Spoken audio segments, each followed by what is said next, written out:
what it means, I'm going to translate it for you. So Om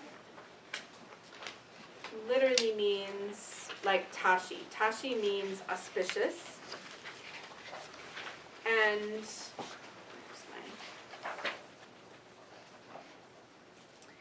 so Om means auspiciousness, like auspicious. It's just like, it's like a kind of Om, like, yeah, it's hard to explain. And then Om actually has 4 different meanings, I guess I could say. So Om in Sanskrit is considered like the full sound of the universe. And it's not like we hear in yoga class, it's not like Om. It's actually Aum. It's 3 sounds in one. Aum. Aum. You can also do that when you're doing a meditation where you're trying to use that as an object of support, like in basic shamatha practice. You can, you know, sort of just on the inhale, you can do pause, exhale, and that can also be a good guide in shamatha practice as an object of support. But Om has 4 different meanings. Its actual meaning, the word auspiciousness, that's the first possibility. And then the absolute meaning is also auspiciousness. And then the third is a hidden meaning, and these represent the 3 kayas. And that's where you get the Aum represent the 3 different kayas, which is why it's also really great to use as an object of support for shamatha practice. And then it also has a 4th meaning, which is the result. The result of this sound is like a final result, the final result of this auspiciousness. So that's actually what Om means.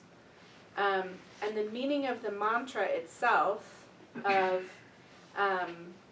Bekenze, also means auspicious. It means the medicine Buddha. So Bekenze represents what we call Menpa Chimpo. So Menpa, so I'm a Menpa. Menpa means a medicine person. Men is medicine, Pa is person. So my degree title is a Menpa. Sometimes you see this as, people might have heard the word Amchi. Amchi is not Tibetan, it's a Mongolian word. But so is His Holiness Dalai Lama is also a Mongolian word. So the Mongolians and the Tibetans have a special relationship. So you'll see some Mongolian words frequently.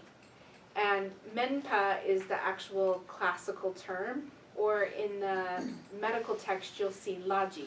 La means God and J means doer, so doer of God's work. So in Bhutan, for example, they call me Laji. So it just depends on where you are. So when we say this mantra, we're saying Om Bekenze, and Bekenze here in this initial first part, we're saying it twice. And the reason that we're saying it twice is because we're calling the name of the medicine Buddha. And this references the relative truth of eliminating pain and suffering on a relative level. So this is the birth, the old age, the sickness, and the death. So that's the first Bekenze. And the second Bekenze refers to that distal cause that I referenced. So that's the true cause of suffering, which is actually not an external source of suffering. It's not based in the relative.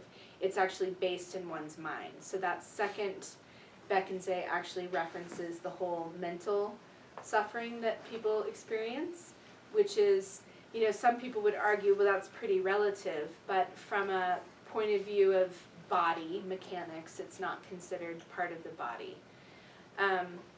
So then we say Maha Bekenze, and Maha just means great, and Bekenze is referring to Medicine Buddha's name, which is the eliminator of pain. So the great eliminator of pain, which we call Menpa Chimpo. And then Radza means king of physicians. So the king of physicians, the great supreme physician, the eliminator of pain. And then samugate means perfectly liberated or awakened one. Soha means immediately, like this. It's immediately established. So when we're saying Teta Om Bekenze Maha Bekenze Raza Samugate Soha.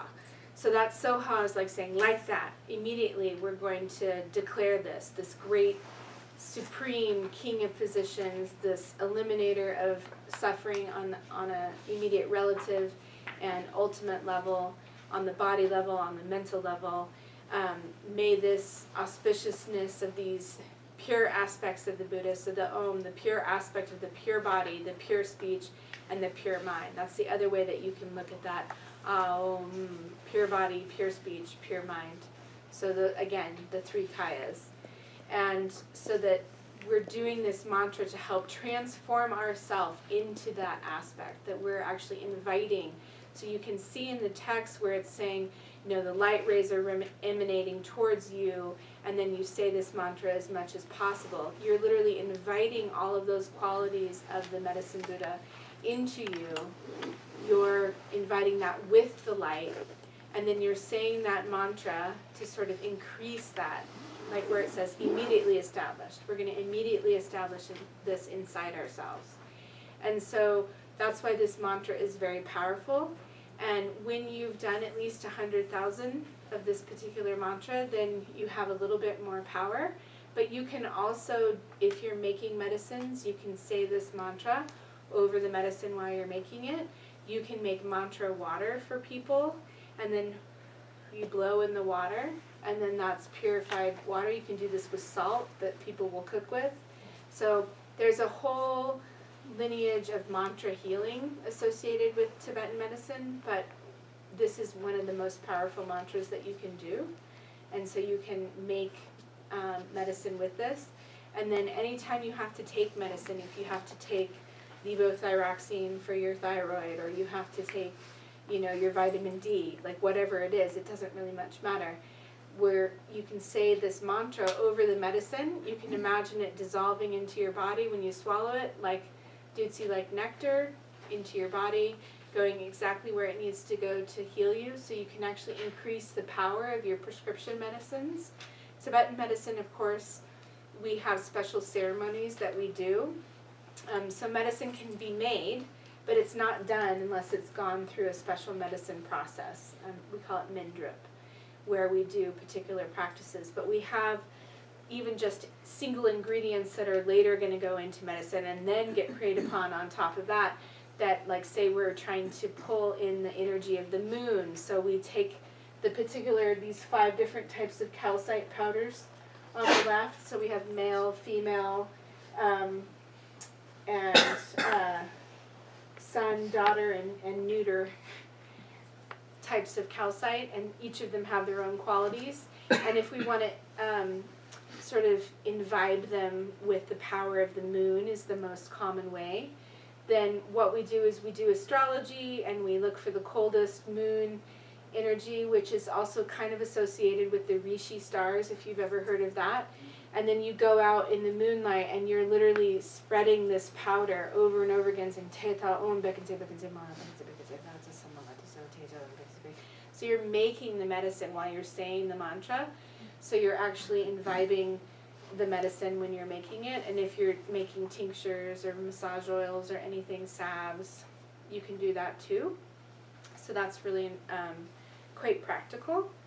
And then I did catch that there's a typo on your text on page 19. It should say hung, not hung.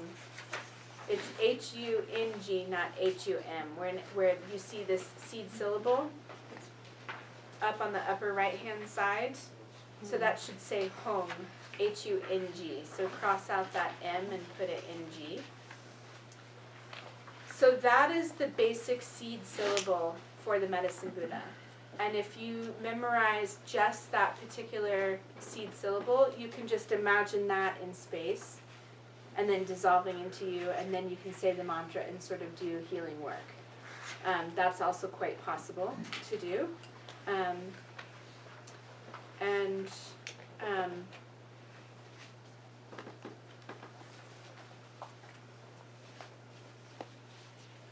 That is the actual representation.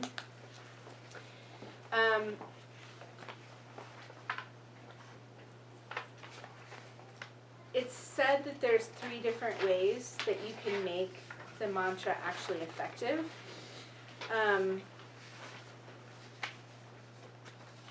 And the idea is that sooner or later, one of these days, if we've taken refuge and we've entered into the Bodhisattva path, one day we're going to attain or awaken our own Buddha nature. So one way to make the mantra effective is to have complete aspiration of that, to have full aspiration that should happen, and that as we're doing this mantra, we're dedicating it to that aspiration. We're dedicating that we want to attain full enlightenment for the benefit of all beings. And the second method is that we're considering that we're actually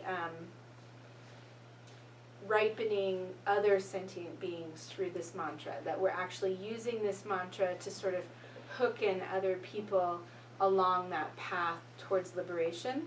And we're doing this through our teaching and through this particular mantra. But in order to do it, this second method, we have to first accumulate merit. You have to accumulate your own merit first before this second method. So the first one is a little bit easier, that we have this aspiration that one day, one fine day, as my husband used to say, one fine day, we will attain enlightenment. And then the third aspect that makes this mantra very effective is that you yourself have purified yourself enough that you can actually reach the Pure Land of the Medicine Buddha and develop your own Pure Land that you would then share to other people. Also a little bit difficult, but not impossible. So those are the 3 ways that you can imagine making this most effective. And it's good to do the mantra accumulation and then rest. You know, you've brought the light in, you've transformed yourself. If you find that really hard, just focus on the Medicine Buddha sending the light to you until that's very stable. Once that's very stable, then transform yourself. And then sending it out in all 10 directions, leaving no beings behind. And it's good to rest after you do the mantra, sort of rest in that feeling, because you could all probably feel the room shift a little bit when we did the practice. So it's good to rest in that.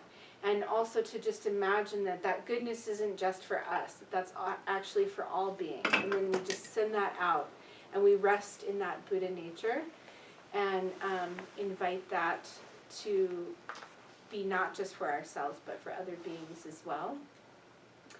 And then that's also kind of a Mahamudra or a Dzogchen approach, if you will, that we're resting in our own Buddha nature, that we're resting in awakening our intrinsic nature, that we've moved, even just for a small little bit of time, as we've transformed ourselves into that perfectly pure Vajra body, we've become the Medicine Buddha, we've temporarily sort of set our 3 root poisons off on a plate somewhere until we want to go and pick them up again, because we will pick them up again very quickly, because we have that attachment to form and habitual tendencies.